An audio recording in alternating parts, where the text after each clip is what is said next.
Kitissa. Alors, Kitissa est là, parce que Eliaou Hanavi, Élie, le prophète, fait le reproche à Israël de suivre le dieu de Baal, et donc de trahir l'alliance avec l'Éternel, de la même façon que Moshe, que Moïse, fait le reproche après la faute du veau d'or, dans la paracha de Kitissa. Il leur fait le reproche d'avoir trahi Dieu par le veau d'or. Mais on va essayer de comprendre justement aujourd'hui pourquoi est-ce qu'il y a cette passion pour la Vodazara et pourquoi aujourd'hui il y aurait cette passion pour qu'est-ce que serait aujourd'hui l'idolâtrie pour nous. C'est ça qu'on va essayer de comprendre aujourd'hui. Mais avant tout, il faut raconter cette histoire extraordinaire qu'il y a dans l'Haftarah, puisqu'il n'a pas plu depuis 3 ans à cause d'une klala que Eliaou a jeté sur Achab, le roi d'Israël, et sur son peuple, qui trahissent l'Éternel, en tout cas une partie, en faisant de l'idolâtrie avec les idoles de Baal.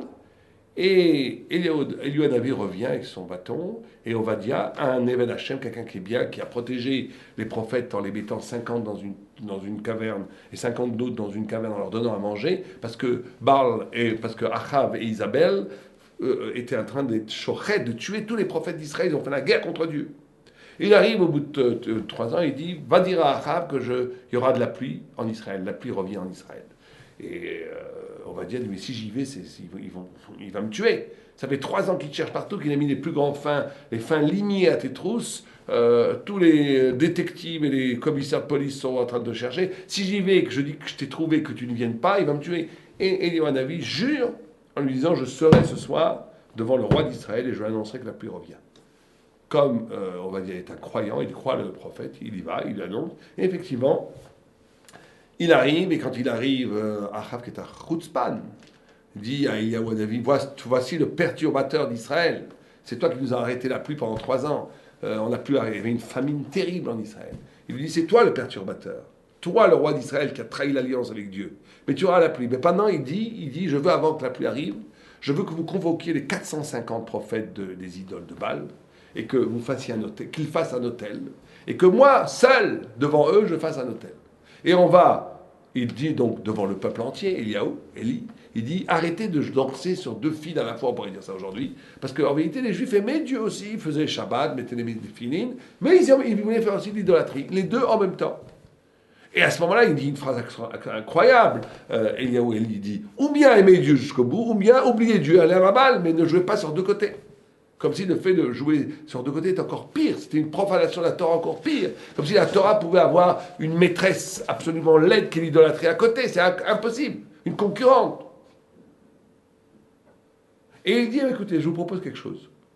Que les prophètes de Baal construisent des hôtels, qu'ils mettent dessus des sacrifices. Et moi, je fais de même. Et qu'on n'a pas le droit d'allumer le feu. Si Baal est vrai, qu'il vienne allumer lui-même le feu. Et que si l'Éternel est le seul Dieu, qu'il vienne lui-même allumer le feu. Et le peuple d'Israël dit, tu as bien fait, on va faire ça. Et à ce moment-là, il y a une scène extraordinaire, où il dit, Eliaou Hanavi dit aux 450 prophètes de Baal, messieurs les Anglais, tirez les premiers, allez-y, commencez, on vous attend. Et à ce moment-là, ils se mettent ils commencent à danser, ils se lacèrent le corps selon leur coutume. Ils avaient une coutume de prendre des sabres et de s'ouvrir la chair, et le sang ruisselait sur leur corps. Et ils dansaient comme des fous en hurlant. Et rien ne se passait, le feu n'arrivait pas. Et du haut du Carmel, Élie se moque d'eux en leur disant, allez, criez plus fort, peut-être que votre Dieu dort, peut-être qu'il est parti faire une petite course. Ne vous désespérez pas, criez plus fort. Ils se moquent d'eux. Et de là, on apprend d'ailleurs quelque chose de très important, c'est qu'il est très important non seulement de dire la vérité, mais de se moquer du mensonge. L'humour doit être utilisé, que vous savez que l'humour a une force extraordinaire. La Gemara nous dit que le letz, quelqu'un qui veut échapper à l'obligation de la Torah, à l'obligation de la vérité, d'ailleurs vous voyez ça très souvent, quelqu'un qui veut échapper à l'obligation qu'entraîne la vérité, et la présence de Dieu, qu'est-ce qu'il fait? Il utilise une arme redoutable qui est la blague, l'humour. Vous faites un très beau Dvar Torah. Si quelqu'un, juste après ça, vous fait une petite blague bien lancée, tout le monde rigole, ça a complètement détruit tout l'affect et l'impact qu'avait le Dvar Torah. L'humour détruit la hauteur. L'humour a la capacité de détruire l'admiration. L'humour détruit tout engagement. Il libère. C'est pour ça que l'humour n'est pas forcément très bien vu. Mais par contre, l'humour est très très bien vu, il est très important d'être humoristique. Quand on utilise justement cet humour pour désacraliser l'Avodah Zarah, l'idolâtrie, l'idéologie bidon proposée par le monde et par l'histoire contre Israël. Donc il faut utiliser, comme Eliyahu Hanavi a fait, l'humour, parce que l'humour a cette capacité de détruire l'admiration, de décrédibiliser, de désacraliser. Et donc c'est très important d'utiliser l'humour contre les mensonges. Il ne suffit pas de dire la vérité de la Torah, il faut aussi être capable de se moquer des mensonges et de montrer en quoi ils sont complètement ridicules. Très très important. Et c'est ce que fait Eliyahu Hanavi. Ils se moquent d'eux, ouvertement. Et eux, ils sont furieux. Imaginez 450 prophètes de Baal qui n'étaient pas des rigolos, qui avaient des mystères spirituels, qui étaient des grands magiciens aussi, qui pouvaient faire des miracles. Mais rien à faire. Pas de signe, pas de feu. Le Gemara nous dit qu'ils ont essayé de tricher. Hein, ils ne sont pas très sympathiques quand on arrive au point de vérité. Ils ont envoyé des émissaires sous le bois. Et ils ont essayé de mettre le feu sous le bois, comme si le feu venait tout seul. Et Dieu faisait des miracles, l'eau leur tombait sur la tête, qui rien à faire. Et Eliyahu Hanavi, grand seigneur, dit jetez de l'eau 3 fois sur l'autel de l'Éternel. Jetez de l'eau, n'ayez pas peur, mettez-en plein. Et ils mettent de l'eau, ils mettent de l'eau. Et il y a même de l'eau autour des tranchées. Et à ce moment-là, Eliyahu Hanavi, quand les prophètes de Baal n'ont rien réussi à faire, Eliyahu Hanavi commence à dire à Dieu, Aneni Hashem, réponds-moi Dieu, pour ton honneur, pour le kavod Hashem. Et un feu sort du ciel. Ils mangent tous les corbanotes et brûlent tout l'eau. Et à ce moment-là, le peuple d'Israël s'agenouille tous en masse et disent Hachem ou Elohim, Dieu est l'éternel, Dieu est Elohim, je ne sais pas comment vous traduire en français, Dieu est le maître absolu de tout et de la nature. Dieu est le seul Dieu. Et c'est un Kiddush Hachem extraordinaire, qui a marqué la conscience juive jusqu'à aujourd'hui. Mais alors, ce qu'on a essayé de comprendre, c'est pourquoi le peuple quand même a été attiré vers cette Avodah Zarah. Et d'ailleurs, le peuple plus tard continuera à faire des pratiques idolâtres. Et aujourd'hui, vous savez qu'aujourd'hui, il n'y a plus vraiment de passion pour l'idolâtrie. Et c'est expliqué par le Maharal de Prague de façon très précise en disant que la seule chose qui pouvait concurrencer la passion de l'idolâtrie, c'était la prophétie. Et quand la prophétie s'arrête, les sages d'Israël ont tué le Yetzer Hara. Il y a un texte extraordinaire dans Sanhedrin où on raconte comment les sages d'Israël ont capturé l'ange qui suscite chez l'homme le désir d'idolâtrie et qu'ils l'ont carrément tué. Pourquoi ? Parce que s'il n'y a plus d'idolâtrie, tout le monde aurait été idolâtre. Au point où il y a une Gemara qui nous dit, et s'il n'y a plus de prophétie, pour faire balance, pour qu'il y ait vraiment un choix entre deux formes palpables de spiritualité, le prophète et l'idolâtrie, si le prophète s'éteint, l'idolâtrie serait toute puissante et indépassable, pratiquement. Donc il a fallu détruire la passion pour l'idolâtrie. Au point où on ne comprend pas très bien aujourd'hui, mais une fois Ravashi, en se moquant justement d'Achab et de tous ces rois d'Israël qui faisaient de l'idolâtrie, il a dit à ses élèves, demain je vous parlerai de toute la bande là, des rois d'Israël qui ont fait de l'idolâtrie. Il est parti se coucher, et dans le rêve est venu, je crois que c'était Ménaché, en lui disant, tu nous appelles nos amis, nos amis, comme on dit, on va parler de nos amis, les apicorus, les conservatifs ou les réformés, on va parler d'eux. Il a dit, tu nous appelles mes amis, tu nous appelles nous, les rois d'Israël, nos amis. Il lui a posé une question de halakha extraordinaire. Il a posé précisément une question de halakha. Vous savez que quand on a un motzi, quand on fait le motzi de Shabbat sur le pain, sur les chalot, il faut commencer à entamer le pain sur la part qui est le plus cuite. Sur la part qui est le plus cuite. Et cette part qui est le plus cuite, c'est une part qui est le secret même de ce qui s'appelle le réchit, le début du début, le secret même de ce qui s'appelle l'origine même des temps, l'origine même de toute chose. Et donc Ravashi comprend à ce moment-là que Ménaché est un immense penseur du judaïsme. Il comprend que ce roi d'Israël idolâtre est un immense initié des profondeurs de la vérité. Et il lui dit, mais alors comment ça se fait que si tu as compris ça, comment ça se fait que tu faisais de l'idolâtrie ? Et il lui répond, si toi, tu étais à notre époque, tu aurais pris les rabbinim avec des sortes de djellaba, de robe, tu aurais pris ta robe et tu aurais couru comme un gamin pour faire de l'idolâtrie avec nous. Il voulait lui signifier par là que nous, au moins, on a gardé une certaine classe quand on a fait de l'idolâtrie. Toi, tu aurais été ridiculement attiré comme une bête vers la passion de l'idolâtrie. Et donc, la seule chose qui peut contrecarrer cette puissance de l'idolâtrie, c'est la prophétie. Alors, il faut se comprendre en quoi est-ce que c'est si attirant de s'agenouiller devant une statue de bois. En quoi c'est si indépassable cette passion d'adorer le paganisme qui est proprement ridicule au niveau des représentations des formes spirituelles. Et donc aujourd'hui, ça va être la même chose. Il y aura d'autres formes d'idolâtrie qui seront représentées, ou bien la Torah, ou bien de l'autre côté, le znout, ça veut dire la luxure, ça veut dire le désir charnel, l'argent, le kavod, la respectabilité, la socialité, ça sera la même chose. C'est ça en vérité. Alors, il faut essayer de comprendre. On va essayer de comprendre. C'est pas un hasard que cette Haftara soit aussi, à part le fait qu'il y a un reproche anti-idolâtre dans les deux, dans la paracha et dans l'Haftara, mais aussi dans Kitissa, il y a aussi le Martzit HaShekel, la notion du demi-shekel qu'on donnait. Et vous savez que chaque peuple d'Israël, chaque juif devait donner un demi-shekel une fois par an. Et on commençait la Trouma Tramat à cette époque-là, au époque de Hadar Nissan. Et donc, le Martzit HaShekel, on le donnait, et avec ça, on achetait justement tous les korbanot pour toute l'année. C'est-à-dire que tout le monde, chaque juif avait une part égale dans les deux korbanot qui étaient sacrifiés quotidiennement dans le temple, plus le Moussaf Shabbat, plus pour les fêtes, toutes sortes de korbanot, toutes sortes de sacrifices qui étaient élevés dans l'autel du temple quotidiennement, Shabbat, pendant les fêtes. Et l'argent qui permettait d'acheter cette quantité considérable de troupeaux, c'était un argent qui était payé par le peuple d'Israël entier, puisque chaque juif devait donner un demi-shekel par mois, par an. Maintenant, dans la paracha, ce demi-shekel est vécu, il y a un midrash qui nous dit que Moshe Rabbeinu ne comprenait pas en quoi un demi-shekel, kofer nafsho, la Torah nous dit kofer nafsho, ça va expier l'âme, ça va amener tout, ça va laver complètement. Et Moshe Rabbeinu ne comprenait pas comment en donnant un demi-shekel, je vais laver tous mes péchés. Quel rapport? Et Dieu lui montre dans un midrash, il lui montre qu'il prend la pièce en dessous du trône céleste, du Kisei HaKavod, et cette petite pièce, elle brûle. Et il dit, c'est comme ça que votre âme sera purifiée. Et Moshe, il comprend tout à ce moment-là. Parce que l'image du feu, c'est l'image de la Torah. La Torah, elle est feu.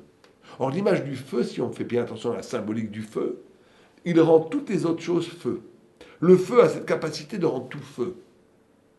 Et la Torah n'est Torah que si elle est capable de rendre tout Torah. Et là, on rentre dans cette notion même de valeur, de pièce de monnaie, de matbea, de pièce de monnaie, qui renvoie à la notion de théma, de nature, qui renvoie à la notion de valeur. Et le rapport que nous allons entretenir avec la valeur, il va être fondamental pour le rapport qu'on va avoir avec la vérité, avec Dieu. Ça veut dire quoi? Chacun a des valeurs. La valeur, ça veut dire un poids, une importance des choses. Chacun va donner de la valeur aux choses. Le problème, c'est quel rapport la Torah va entretenir dans notre constellation des valeurs, de notre système hiérarchique des valeurs. Où est la valeur la plus cardinale? Est-ce que la Torah est une valeur première, seconde, tierce, quatrième, cinquième? Quelles sont les valeurs? Est-ce que l'argent est la valeur cardinale? Est-ce que le kavod est la valeur cardinale? Est-ce que le plaisir physique est la valeur cardinale? Est-ce que la relation sociale est la valeur cardinale? Où est la valeur la plus importante? Or, n'est dans la Torah que celui, non pas celui qui nie les autres dimensions, mais celui qui introduit toutes ces dimensions en Torah. C'est-à-dire que l'argent ne sera intéressant que s'il est un moyen de Torah. Le plaisir n'est intéressant que s'il est une occasion de célébrer ma proximité avec Dieu. On a très souvent expliqué ce concept. Etc., etc., etc. C'est-à-dire que la vie devient Torah.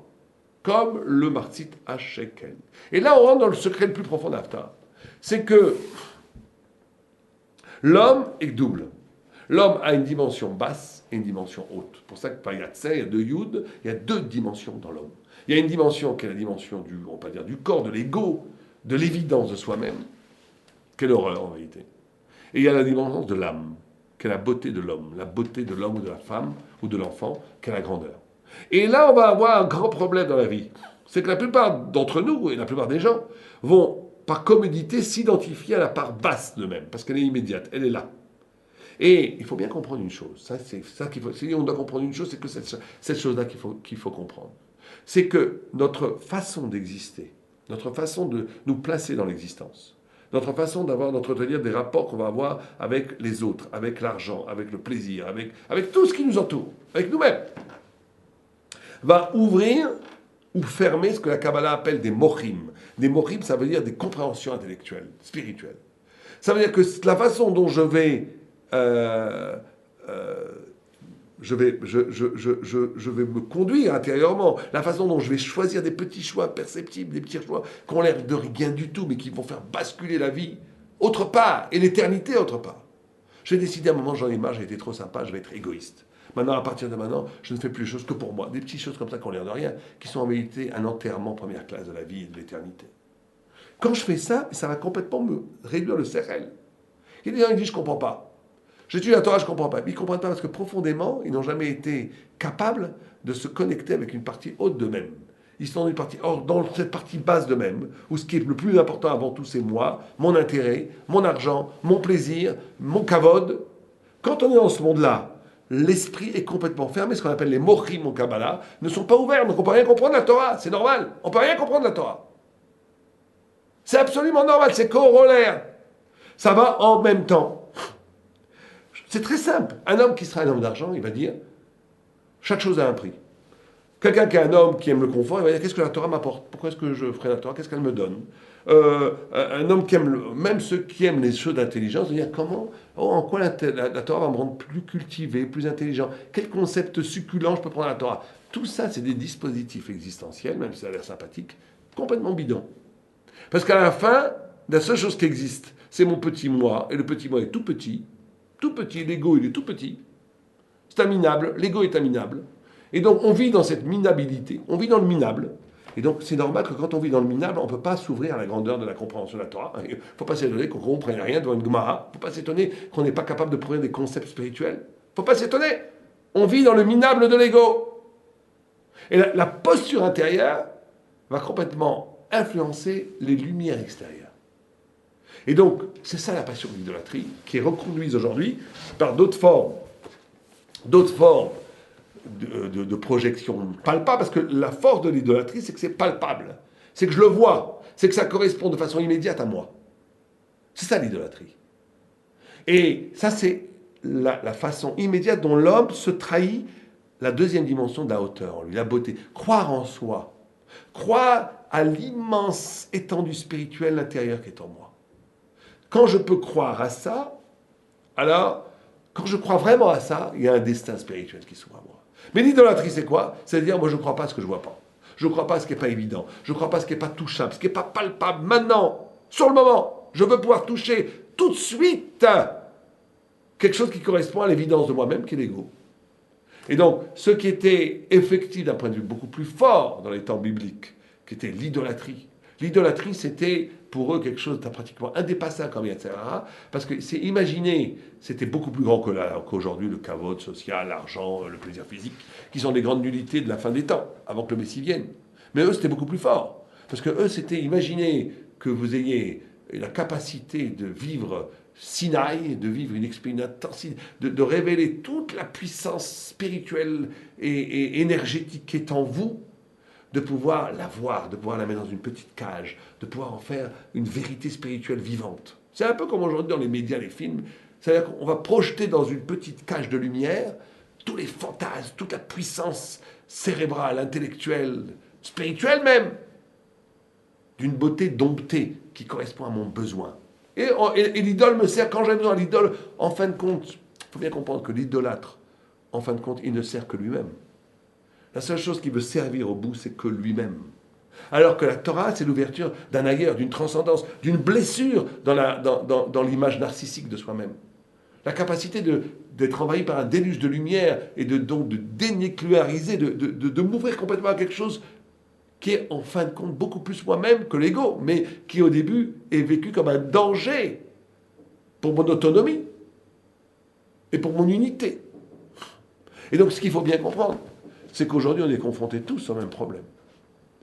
Est-ce que notre vie de Torah, la vie de Torah, l'investissement spirituel, pour ceux qui en ont une, l'investissement, et pour ceux qui n'en ont pas, l'investissement dans la vie, ça me renvoie à quoi en fin de compte?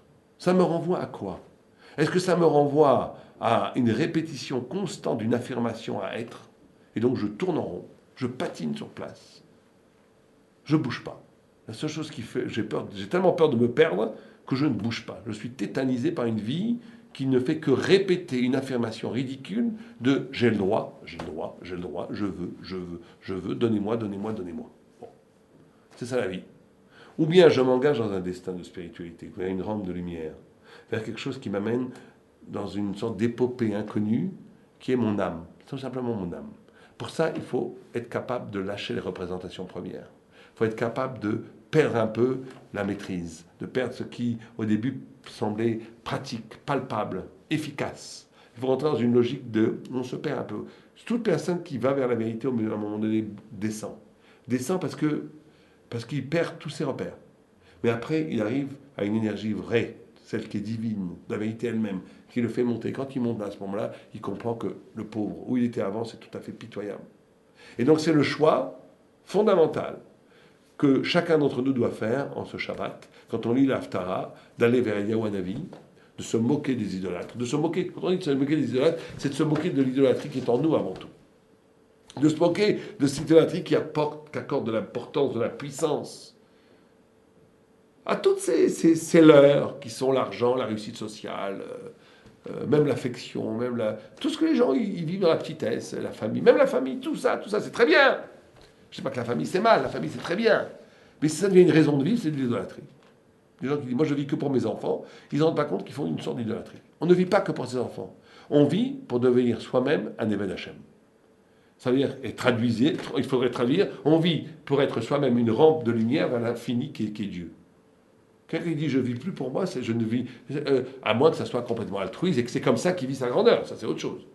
Mais à un moment donné, quand on a besoin de toucher, de réduire l'existence spirituelle à une dimension palpable qui ne fait que s'auto-alimenter, c'est une idolâtrie moderne. Donc décidons tous, Bezrat Hashem, de ne pas être idolâtre. Shabbat Shalom.